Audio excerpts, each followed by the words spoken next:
Hai semua anak murid 6 UM. Okey, Cikgu Sam harap semua sudah bersarapan.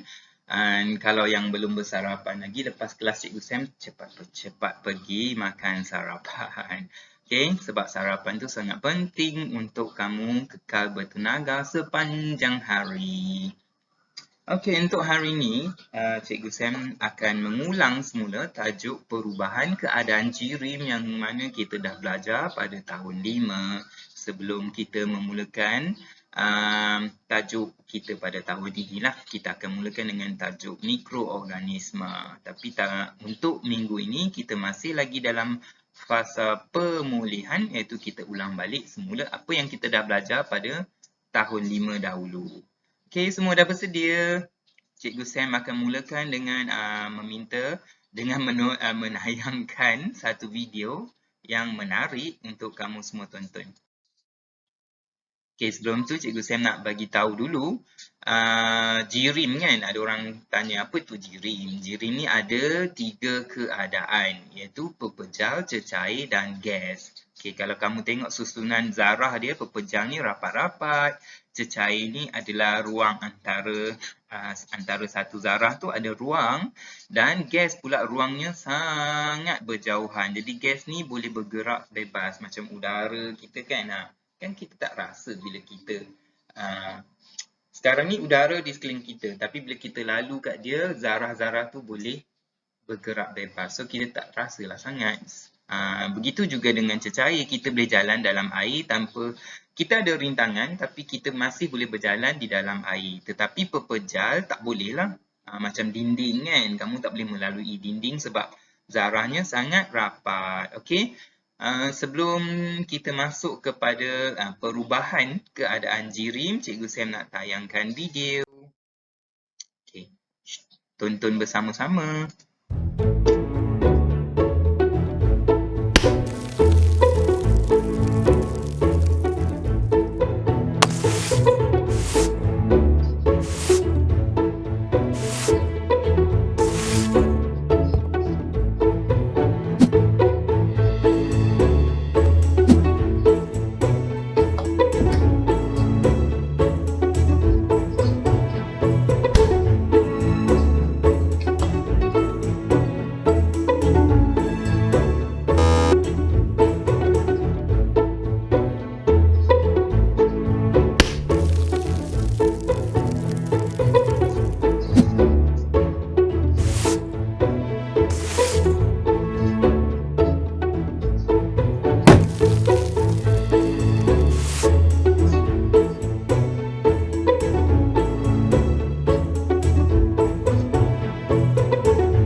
Menarik kan tadi video tadi. Ni tengoklah, kalau kamu nak subscribe, pergi saja ke channel ni dan pergi subscribe. Macam-macam lagi dia punya eksperimen dengan bahan-bahan tadi. Okey, macam eksperimen tadi, dia menggunakan air biasa dimasukkan ke dalam peti sejuk yang bahagian freezer tu sejuk beku, tapi suhunya sangat sejuk, negatif 18 darjah Celsius. Memang suhunya sangat sejuk, tetapi air tu masih kekal dalam keadaan cecair. Sebab tu dia kata jangan shake, jangan goyang, sebab bila goyang je ada tindak reaksi pergerakan jirim tu terus jadi ais. Jadi kita boleh tengok video tadi tu, daripada cecair boleh berubah menjadi pepejal. Okay? Tapi menariklah kalau kamu nak cuba di rumah, boleh tengok semula nanti video ni dan boleh cuba di rumah. Okey. Air boleh wujud dalam 3 keadaan jirim. Okey, jadi kita kena pasti hanya air di dunia ni air boleh wujud dalam 3 keadaan jirim. Pepejal, cecair dan gas. Macam mana air boleh jadi gas? Okey, kita tengok gambar ni. Okey, pertama kamu nampak ikan dalam laut tu, itu confirm lah semestinya adalah dalam bentuk cecair. Air dalam bentuk cecair. Okay, kalau kamu tengok kepada orang yang tengah masak sup ni, nampak tak macam asap keluar daripada periuk dia? Itu sebenarnya bukan asap. Itu namanya adalah wap air.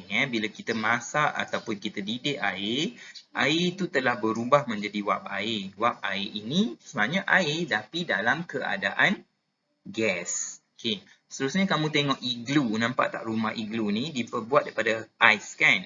Ais itu adalah air dalam bentuk pepejal.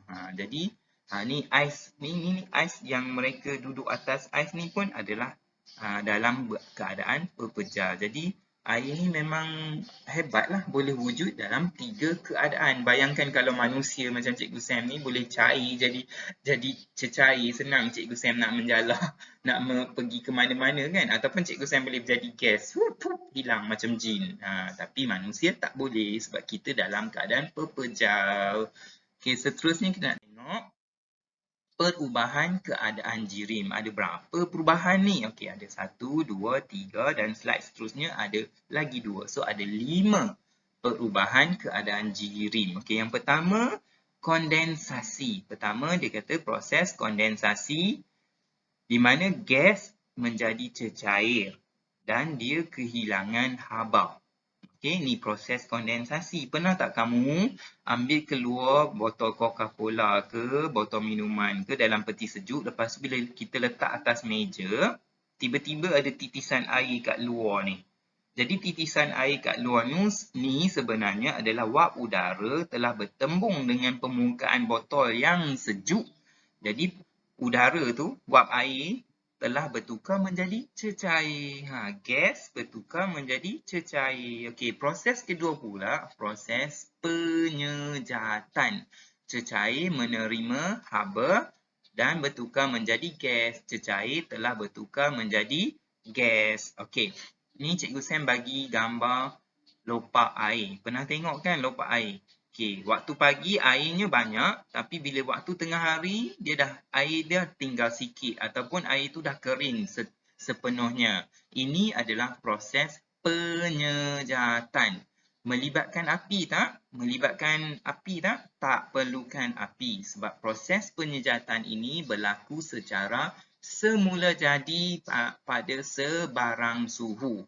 Walaupun hari hujan, kalau kita jemur kain kita dalam rumah, hari hujan, 3 hari kemudian kain itu masih lagi kering kerana proses penyejatan berlaku pada sebarang suhu. Okey, proses yang ketiga, pendidihan, iaitu cecair telah berubah menjadi gas. Okey, daripada cecair menjadi gas. Okey, nampak tak air ni menggelegak? Maksudnya dia telah mendidih lah.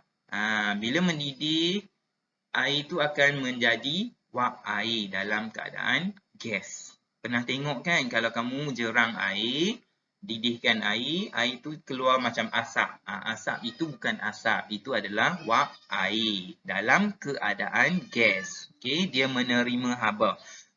Perbezaan tengok penyejatan dengan pendidihan sama je, cecair menjadi gas, ini pun cecair menjadi gas. Dua-duanya menerima haba, tetapi yang membezakan mereka adalah pendidihan berlaku pada suhu 100 darjah Celsius dan mestilah ada punca sumber haba dia, iaitu api lah. Namun penyejatan berlaku pada bila-bila masa tanpa ada suhu tertentu, tak perlu. Jadi perlu didedahkan saja di permukaan luar terus jadi proses penyejatan. Jadi jangan keliru pendidihan dengan penyejatan. Dua proses berbeza tetapi perubahan keadaan jirimnya adalah sama. Okey, seterusnya yang keempat. Ni yang keempat dan kelima.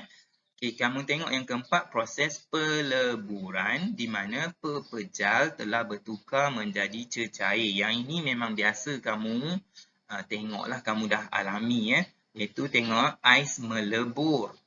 Daripada pepejal, ais tu pepejal kan, keras kan. Kemudian dia melebur. Kerana apa dia melebur? Kerana menerima haba. Haba daripada luar, daripada persekitaran dan telah bertukar menjadi cecair. Nampak tak air di sekeliling? Ini biasa kamu tengok dan biasa kamu alaminya lah, kamu telah lakukan. Kamu letak ais kat luar, tiba-tiba dah jadi cecair. Cuma Cikgu Sam harap jangan kata proses ni proses mencair, sebab kita bahasa kita kan, bahasa biasa kita panggil ais cair, ais cair. Tapi dalam sains dipanggil peleburan. Contoh lain coklat. Pernah makan coklat kan? Okey, coklat kalau kita letak di luar, dia akan mencair. Mencair pula, Cikgu Sam pula guna mencair. Sorry. Dia akan melebur kan? Daripada keras, pepejal, dia akan lembik, lala jadi cecair. Itu juga adalah proses peleburan. Okey. Seterusnya, proses pembekuan ini pun biasa kamu buat daripada cecair jadi pepejal dan prosesnya kehilangan haba. Air itu telah hilang haba dan menjadi pepejal. Senang je ni, kamu buat ice cube dekat peti sejuk kamu, masukkan air ke dalam tempat sejuk beku tu, jadilah proses pembekuan. Okey. Okey, pembekuan juga. Okey, contoh lain. Pernah tengok tak orang melebur logam? Contohnya dia meleburkan emas. Okey, emas tu mereka nak buat jongkong emas kan yang keras tu, daripada cecair. Bila emas ni tengah panas sangat, dia akan mencair jadi cecair. Kemudian bila mereka tuang dan mereka sejukkan dalam loyang tu, dan dia menjadi pembekuan lah, proses pembekuan. Emas cecair telah menjadi emas yang pepejal. Oh, bayangkan Cikgu Sam yang dapat satu jongkong emas tu. Oh, mesti kaya kan? Okey, seterusnya kita nak buat latihan. Okey, kamu bersedia dengan buku latihan sains. Kalau tak ada buku latihan sains, boleh guna buku nota ataupun sekeping kertas. Okey. Okey, tolong Cikgu Sam bagi masa dalam 10 minit nak lukis ni. Okey, kalau kamu tak boleh lukis, kamu just buat bulatan apapun segi empat, kamu letak pepejal, cecair atau gas. Kemudian buat anak panah ni kena betul-betul ya. Tengok arah anak panah tu kena betul. Okey. Okey, tengok cara-cara nak menjawab soalan ini senang je. Dia kata, okey, tajuk dia hari ni adalah perubahan keadaan jirim. Pastikan tulis hari dan tarikh ya, hari dan tarikh dan gariskan. Okey.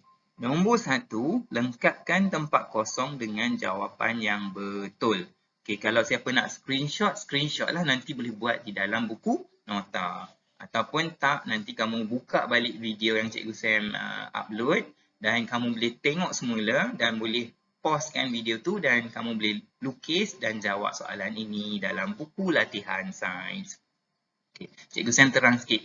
Nampak tak anak panah ni daripada pepejal dia menjadi cecair. So, nampak tak tempat kosong ni? Kamu tulis apakah proses tu? Pepejal jadi cecair, proses apa? Kemudian cecair jadi gas, ada dua proses. Tadi Cikgu Sam dah bagi tahu, jangan keliru antara dua tu. Daripada cecair jadi gas, apakah dua proses itu? Kemudian daripada gas menjadi cecair, apakah proses itu? Letakkan di dalam kotak di bawah ini. Kemudian daripada cecair dia menjadi pepejal. Apakah prosesnya? Senang sahaja kan? Okey, Cikgu Sam minta kamu print screen ataupun kamu pause video nanti ya. Okey, seterusnya soalan yang kedua yang perlu kamu buat dalam buku latihan sains. Nyatakan sama ada menerima haba atau kehilangan haba dalam proses berikut. Okey, tengok. Dua perkataan ni. menerima haba, kehilangan haba. Cikgu Sam dah bagikan satu contoh. Untuk A, peleburan, dia menerima haba. Okey, jadi kamu ada 4 lagi tempat untuk kamu buat sendiri. Penyedatan, menerima ke kehilangan haba. Pendidihan, kondensasi dan pembukuan. Okey, bila dah siap semua, boleh dua cara. Kamu boleh hantar WhatsApp, personal WhatsApp kepada Cikgu Sam ataupun kamu nak upload dalam Google Classroom. Ada dua cara. Okey. Seterusnya, dua saja soalan ini dalam buku latihan sains. Jangan lupa jawab soalan kuis dalam Google Classroom yang Cikgu Sam uploadkan dalam portal WhatsApp. Jadi kamu ada 3 kerjalah, 2 soalan kamu kena salin dan lagi 1 soalan kamu kena jawab secara online. Seterusnya sesi soal jawab. Ada apa-apa soalan? Kalau ada soalan boleh tanya Cikgu Sam. Kalau tak nak tanya dalam kelas, bolehlah tanya secara personal WhatsApp Cikgu Sam. Tapi janganlah WhatsApp pukul 1 pagi. Cikgu Sam masa tu dah di alam mimpi dah. Okay. Next. Okay, terima kasih kepada semua murid 6UM yang berjaya mengikuti kelas Cikgu Sam hari ini. Dan kita berdoa banyak-banyak supaya COVID-19 ini cepat-cepatlah lenyap daripada muka bumi ini. Dan amalkan SOP, jangan keluar berjalan merata-rata. Okay, kalau ada apa-apa soalan, jangan malu, jangan segan WhatsApp Cikgu Sam. Bye!